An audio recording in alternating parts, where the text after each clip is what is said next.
Bonjour tout le monde, Luc Monod, on est rendu à préparer l'usinage d'ébauche et de finition de la poche intérieure. Donc si on va voir notre feuille de route, on est sur l'opération numéro 4. Donc poche intérieure ébauche, poche intérieure de finition. Donc c'est ça qu'on va préparer avec la prochaine étape. On veut garder 10 mm sur le mur pour notre remachinage et on va utiliser l'outil numéro 2 pour la finition. Donc on va aller voir ça. Donc, on a nos trois premières opérations. On est rendu à l'opération 4. Donc, on va faire une poche intérieure. Donc, on va choisir le commande Pocket. Et ce qu'on va faire là-dedans, c'est qu'on va s'assurer qu'on est en mode solide. Et on va aller choisir l'arête intérieure de ma poche qui est ici. Et lui, il a choisi la face que là. Si ce n'est pas la bonne face qui est choisie, on peut changer de face. Et, dépendamment de la sélection qu'on a et de la représentation, il faut choisir la bonne face. Je fais OK là-dessus. Il me présente la direction dans le sens anti-horaire qui est une coupe en avalant, donc on va dire c'est correct. Et je vais aller chercher mes paramètres. Dans les paramètres, la première chose que je vais aller chercher, c'est mon outil. L'outil 1, je vais recalculer mes vitesses d'avance et mes vitesses de rotation de broche. Je vais mettre un commentaire, je vais l'appeler poche intérieure ébauche. Mon porte-outil va être pareil.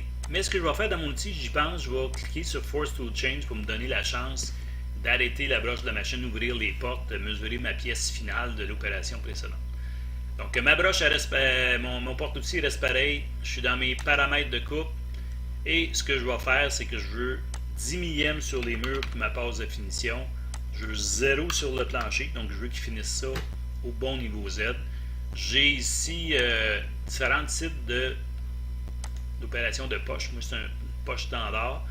En ébauche, je vais utiliser la stratégie High Speed, 50% de largeur de coupe avec mon couteau. Je vais rentrer en hélicoïdal, donc j'accepte les paramètres qu'il y a là, et je vais faire une passe de finition le long du mur.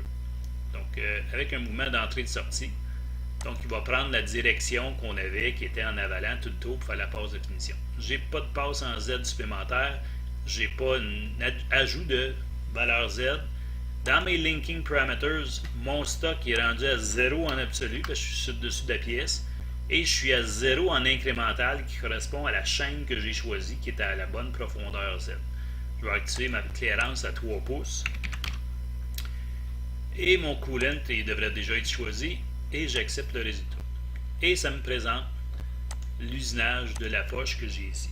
Donc si je regarde l'usinage, il va me présenter l'usinage de cette poche-là. Donc, cette opération-là est faite. On va suivre avec une prochaine étape qui va être la poche intérieure en finition sur une autre vidéo.